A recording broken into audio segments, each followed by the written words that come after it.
Kalamidad loob ay hindi mapanatag. Mga lindol, ulan, baha, bagyo at sunog. Puso'y kabado, lito ang isip, di alam ang kilos.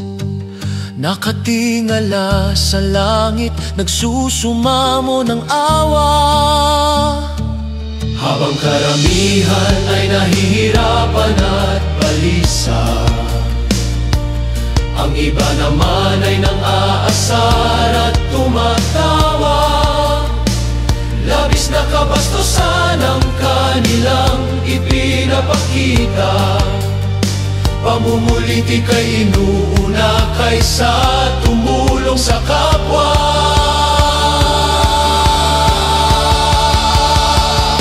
Ngayong panahon, bakit kailangan na magbangayan?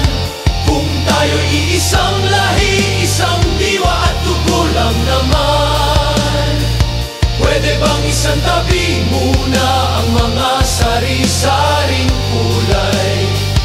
Kulay na sumisira sa diwa ng tatak Pilipinong bayanihan. May taong mahilig na manisi at mapagpatol, mapagmataas, mayayabang at matatapang. Animoy sila ang batas, pangulo at supremo.